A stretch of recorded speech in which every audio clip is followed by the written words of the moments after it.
Well, I'm live. I know I said 4:00, but it was like around 4:00, and we just sort of went, like around 4:00, like literally. That's Miami time. It was. I'm very excited to get together with two people who I've known now. Do you guys remember when we first met? I do. Yes. Oh my God, I was thinking about that today. Podcast convention. Remember? Yep. Matt was coming down Matt was coming down the stairs, and you're like, "Oh, look at that cute guy!" And then he sat next to us, and he had a crush on us immediately. Yeah, duh. Are you sure that's where it went? Yeah, that went. That's our story, and we're sticking to it. He was like, "That guy. Look at that guy. He has a crush on us." And then he sat with us like the whole conference. And then he was like paying attention, but he was like on Twitter the whole time. And I'm like, okay, see, this is what we need to do. We're not doing our social media well. It's true. Remember that? Yeah. Instead of being annoyed, we were envious. Yeah. He knows what he's doing. Yeah. Unlike me, you actually showed up at the conference with a podcast that was rolling. And so in 2016, Writing Class Radio, which actually wasn't really radio, but more of a writing class. And I came from radio, and I became very enamored with the podcast that you were doing. So for people who are watching this, tell us a little bit about your podcast. Andrea, you want to go? Writing Class Radio is a podcast where we air personal stories, true personal stories. So we collect stories from anyone in the world, and then we put them on our podcast, and we talk about how great they are for the most part. And so it's sort of like a writing lesson. And it's also a way to hear a really awesome story. That's how we've evolved. That's what we are right now. We're actually looking for stories that are not quite done so that we can rip them apart a little bit on the air. Like, we put a call out for that. So we're trying to change it up a little bit so that we can be like, what? This story needs la, la, la, la. We'll also talk about how great the story is, but that's what we do. We're like we're story editors online, on the air.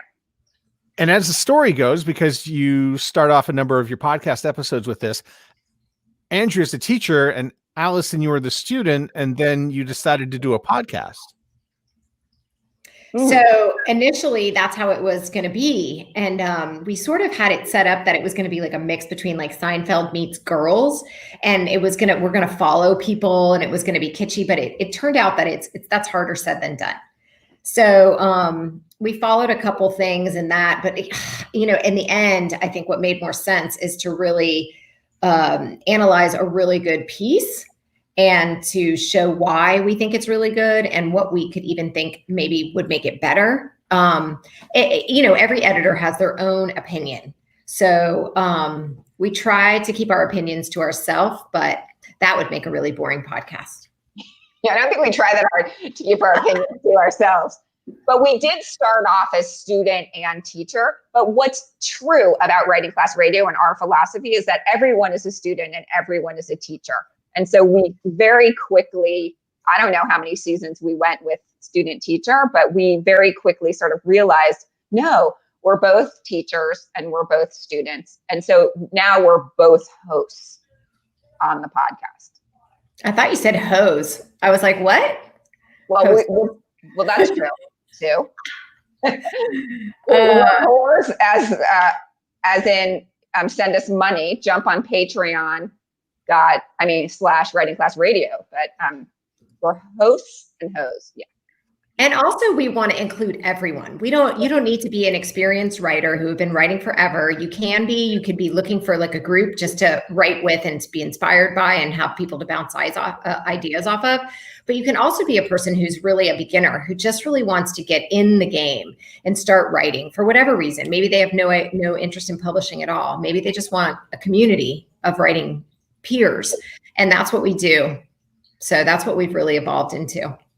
I think one of the reasons that I really became, attracted to this podcast and made it part of my regular listening is, working in radio. There's a lot of talking and there's some audio, but I always ask people who wanted to be on the radio, can you write? And if they didn't have a love for writing, I knew that the job was going to be a little bit harder for them, going forward. Because if you know how to write, you pretty much know how to, to do audio or to communicate in any form. And, from that, writing class radio has really been something that I listen to strengthen my writing every month. So you're attracted to our writing and not our faces? Well, we have faces for radio, babe. I mean, come on. Thank you. Yes. It's true though. What's interesting though is I feel like people come to our classes and listen to our podcast, and they are not confident that they can learn to write well. They're trying, but they're like, I'm terrible. And Andrea has this thing that whatever you write, you want to tell them that if you want to clear your throat before you read what you've written in our classes, you can only say, this is the best thing I've ever written. And it's mostly because it's natural for us to make excuses, but what we're here for is to boost confidence and to boost people's writing. And anybody can be a really good writer. We have basic tips. And if you practice and you do those tips and you get feedback and you learn from them and you revise and you edit and you read, it takes no time at all. I think that if you can speak, you can write.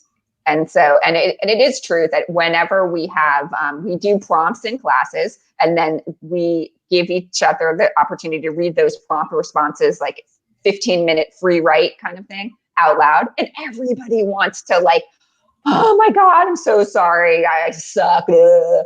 And that's why we only let them say, if they must say anything except for just read their story, they're allowed to say, this is the best thing I've ever written. Why are then often they notice there is something great in what they've written. Always. That happens all the time. Yeah, every time.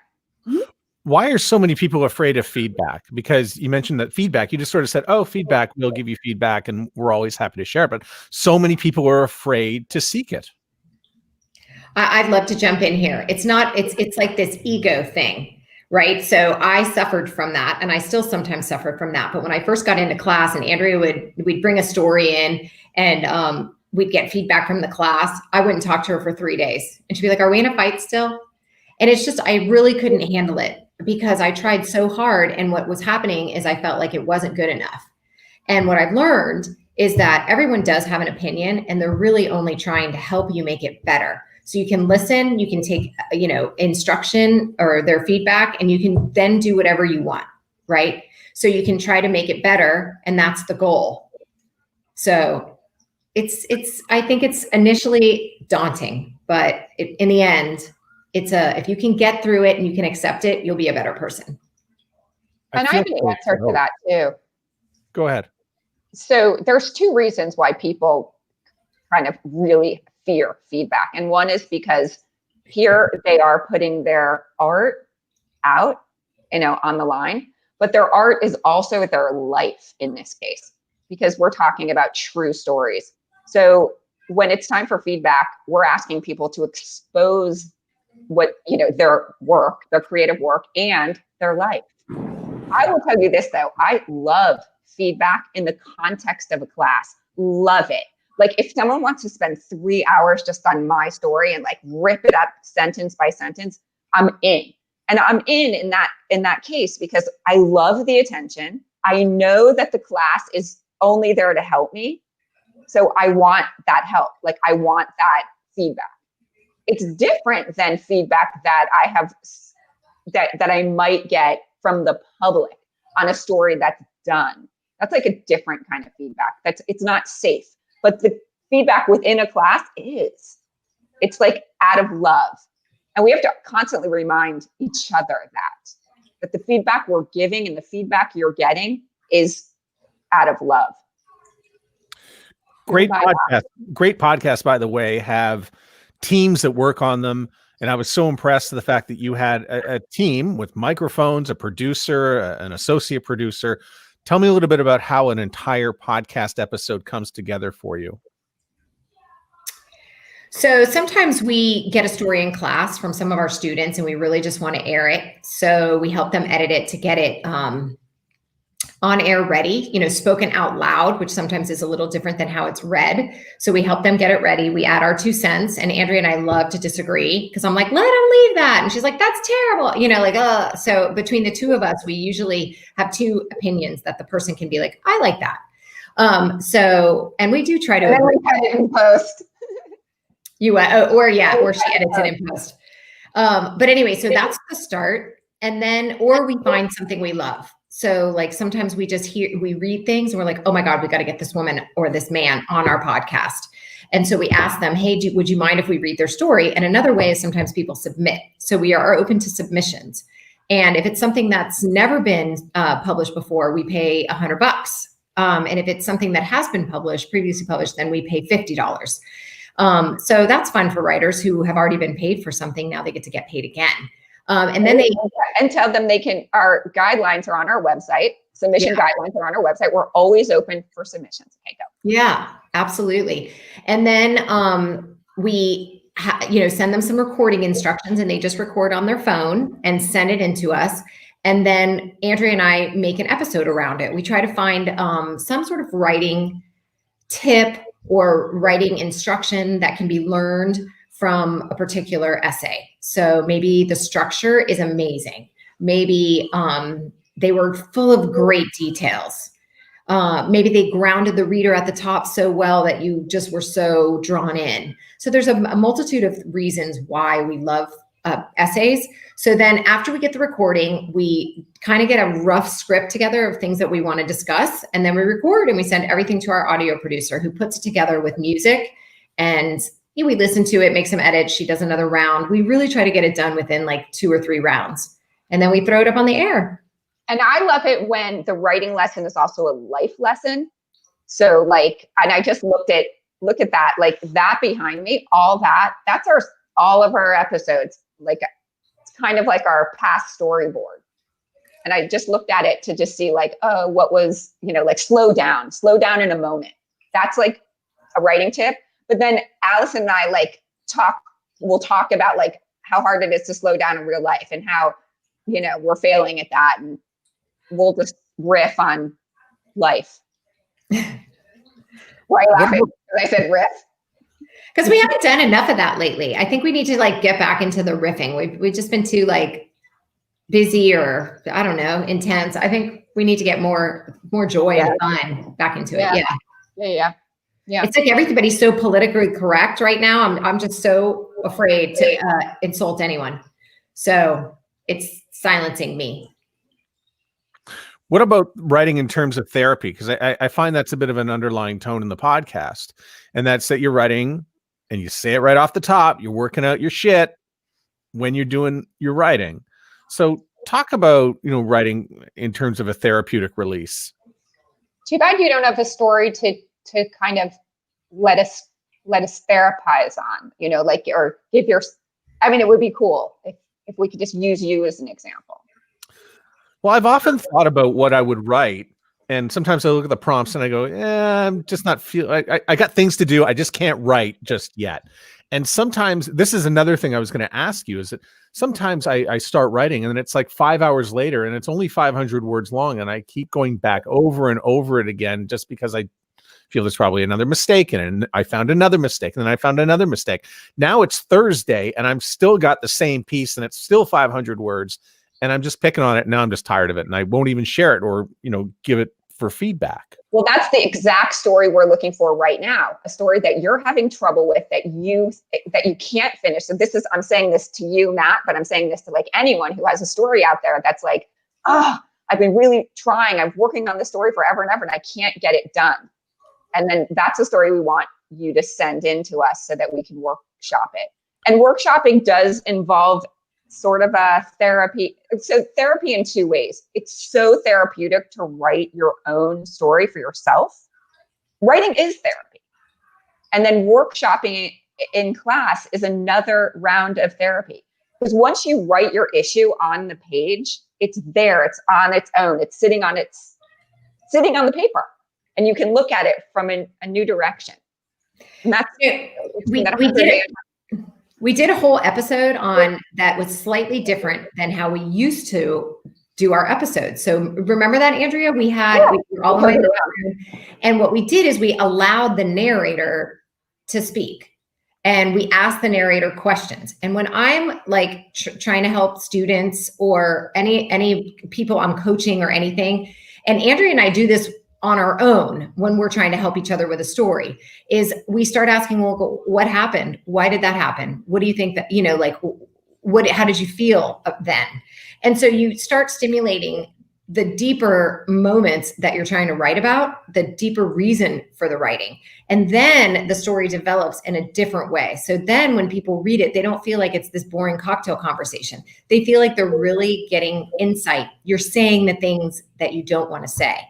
And that is really, really necessary. So our therapy episode it was an experiment, but I think for me, it really was really helpful, because what I need is a brainstorm session. I need somebody to say, wait, what? But if I keep getting edits back and forth with a bunch of red pen or a bunch of line edits, sometimes I'm discouraged. I want to just pick up the phone and talk to the person so that we can write together. Oh, do you mean this? Yes. Do you mean this? Yes. And it's like, it helps me advance. So everyone has a different way of writing and learning, but for me, that works the best. There's a thin line between between like class being a writing class and devolving into a cry session. And but we know that, and that's why I try to keep a boundary. And so when someone reads their story in class, we talk about the narrator, we talk about the story. So we create a distance between the story and the person. The person who just wrote the story, the narrator, they sit there and they're not allowed to talk or ask questions or defend themselves. And I have said this so many times in class, like, because someone will say, no, what I meant was, and I'll say, I'm sorry, we care about your story. We don't care about your life. Because in this moment, we're working on someone's story. But what we did in this one episode where we opened the doors, we were like, all right, we're not going to put those boundaries up. If the narrator wants to ask questions, we're going to talk back and forth. And it does work when we're doing one-on-one editing with each other. But it is dangerous in class because, anyone who's a writer has a lot to say about, they're defensive. We all are. We want to. People start to give life advice to people who are writing a story, and nobody really wants that. You're writing your story. You don't want advice like that. So when you're the storyteller, you want to defend yourself. And when you're the editor, one of the people in the classes, we're all editors for each other. Yeah. Sometimes we want to give life advice, but we try not to. And I think another good example of just putting, so what happens is sometimes people they start telling you about their divorce and how somebody died and this and that. But what they're writing about is like a house they're trying to buy and it's bringing up bad memories or something. I mean, it's totally maybe unrelated. And what people have to understand is that an essay is not your entire life story. So what Andrea is trying to say is we care about your essay and the life in the essay, but we don't care about your whole life that doesn't apply to this essay. Well, what I'm really saying is, even if it does apply to this essay, if it's not in the essay, don't, it needs to be in the essay. So we're not here to talk about your life. We're here to talk about your essay. Now you as the reader, as the writer, as the author, as the narrator, you have to take in the feedback and fix your essay later. That's what I mean by we don't care about your life. We care about your story. We do care about your life. It's almost like the entire podcast has come to life, because I get the idea that many times you will talk about and make suggestions to one another about maybe this part should come out, maybe this part should not come out. And I get the feeling that, are you guys going for drinks afterwards? And are you still friends? Did you take it out or did you leave it in? I know that I'm hearing both perspectives. Oh my God, we've gotten into huge fights. Yeah. I usually always win. Take that for shit. No, I'm the worst. The biggest baby. And I'm like, no, that whole section needs to go. And then she'll be like, no, that section's staying. And I think we had, what episode was it? Hold on. Yeah. We had like a big fight episode. It was like. We've had a lot of big fights. I mean, we almost broke up. The episode, I mean, I quit a million times. And then when I was finally back in, then she tried to quit a couple times. I mean, like, quit. Really? No, I've never quit. You're the only quitter on this team. And I just sit here and wait for you to come back. I'm like, all righty. Allison quit again. I'll be waiting. There's remarkable things that you've both done in the last little while. I wanted to talk about Allison and how you work with people down at Dade County Prison, teaching them to write. I think it was once a week you would go in to give a writing class. Yeah. At one point, one of the stories did come out and made it to the show. But just talk about the experience about going in and teaching people. I think we actually have two stories on. One by Juan Esquivel, Money, I think that one's in there. And then Luis Aresena. What was that one about? Now I can't remember, but he was amazing. Anyway, long story. So by the way, if I'm not mistaken, I think Luis, I did the voice for that one. Yes. Yeah. You did. Yeah. Yeah. He was such a great guy. He unfortunately he passed from an asthma attack. I won't go into details, but it wasn't a pretty scene. They really just let him die. I mean, you don't want to be in prison with asthma, I tell you that. Unfortunately, also, we're not able to go in right now because of COVID-19. And so we're doing online classes. So what we've done in the past is they send into Exchange for Change, the group I volunteer for, they send their essays. So I give them like a syllabus. They complete the assignments. They send them to Exchange for Change, and Exchange for Change will send them to me for edits. I edit, and then I send the packet back. So that's what we did right when it first broke out. And then now what we're doing is we're going online. Anyone has these tablets, and that we can actually set up classes online. So now, while we were waiting to get all our equipment and sound fixed, I was like working on my syllabus, because now it's like it has to be a whole packet so that they get it. It feels like a class, and it's amazing because they really want to tell their stories. They're really smart and they're really good at it. And it was so much fun being there with them in class and really sharing stories. It was excellent. They were really wonderful, and I miss them. We're going to go back, right? I am totally going back. Yeah, the second they open, I'm back for sure. And we have coming up a whole series of behind insider stories.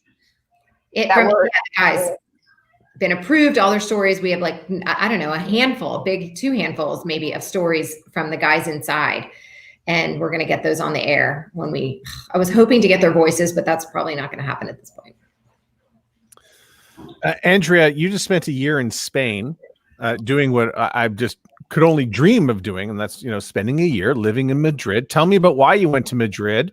And I think we know kind of how it ends because, if you watch the news, you know that it ended in a pandemic. But what was how'd you get yourself to Madrid? Why? And tell me I how wanted it went. to see the world from a different perspective. I wanted to immerse myself in Spanish because Miami doesn't have enough Spanish.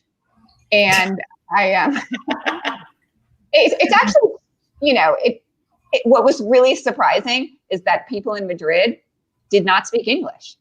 And that was really good. So you can get by in Miami, by speaking some Spanglish, but not in Spain. And I wanted my children to really immerse themselves. We ended up getting shortchanged majorly. So I didn't spend a whole year. We spent 7 months, and 2 of them were locked down inside our apartment. So, but it was, I loved it. I loved walking around all over the place. The country is beautiful. The people are all about drinking coffee and drinking at all hours, rotating. It was just a relaxed culture. And you went there to write. I'm fascinated by it. I did write. Mm-hmm. Write more. And it was so much fun doing our podcast from there. I mean, we did it like seamlessly, which was amazing. It was so much fun to be able to make that happen. So tell me about that process, because I thought, you're going to be apart. It's going to be weird and different, but it wasn't terribly weird and different. I'll tell you, we were ahead of the curve in terms of how to adapt to COVID. we went online and did our classes. I was teaching from Madrid. I mean, I just had to 6 hours different. So that was the only adjustment. But we now have students from all over the world. And we started that a year ago. And we've just continued doing classes online. So we were Zooming before Zoom became Zoom, really. And we also have an amazing audio editor. She puts up with our shit like nobody. I mean, Matt, you also are so helpful. She takes Virginia Laura, let's name her. Virginia Laura. Virginia Laura. Anyway, she takes my recording, which is on like a regular, microphone and the H4 or whatever that thing is called, and headphones, like the whole thing. And Andrea's just on her phone, recording on her phone, and then she pieces it together. La la la la, and it comes pretty good sound. Yeah. And then Virginia takes what our garbled mumbo jumbo and makes us sound really tall and beautiful. I don't know how she does it. But we look at each other on Zoom. So we're, Zooming each other the same way we've been recording since the pandemic. And we just use those two lines, and she makes them work, adds a little music and makes us sound great. And I'm sure people were wondering, well, what does Matt do? Matt just sort of manages all the ads that go in and out of the show, as it were. I was wondering, what does Matt do? No, shut up. How's this guy here again? What'd you say? We just picked him up in Chicago, and he just never went away. Yeah. You guys got involved with Patreon. You got a bunch of Patreon things. I know that Allison, on Tuesdays, you have a writing class. And when are you going to take it, Matt? It's 12 to 1 Eastern Standard Time. That's 11 a.m. in my time. I was going to take it yesterday, and then I forgot it was Tuesday, or today's Tuesday. See, I've already screwed up the days. So it's so much fun. We get new people all the time. And I think we're up to like 30 or 35 people who are on there that kind of come in and out. Some people are on vacation and they're not into it, or they can dial in. And what we do is we just write for the first 30 minutes. I give a prompt. Everyone writes. It's quiet. It's like the only time I write all week. And I always get on, I go, oh, I got all this work to do. I'm not going to write today. And I'm like, no, this is my time. And I'm going to sit here and I'm going to write, even if it's complete garbage. And then people volunteer. They send me a little chat that says, I want to read today. I want to read today. And then they share their story and they get feedback from the entire group. And then starting again in September, I'm going to have a second draft class, and that's on Thursdays. So the people who are in the first draft class who want to work on a second draft and try to work up to Andrea's final draft class, which is on the weekends, will work on the second draft. And so then they it's like journaling is amazing. You get your thoughts out, you get your therapy, the whole thing. But once you start editing, that's when the real learning begins.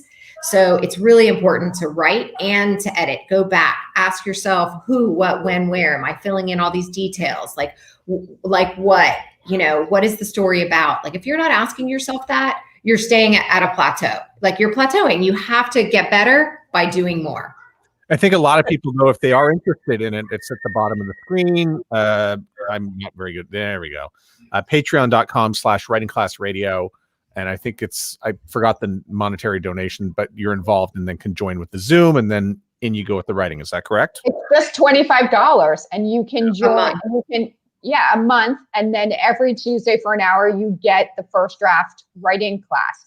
And then, so we have first draft on Tuesday for an hour. Then we have second draft, which is a more involved. Smaller.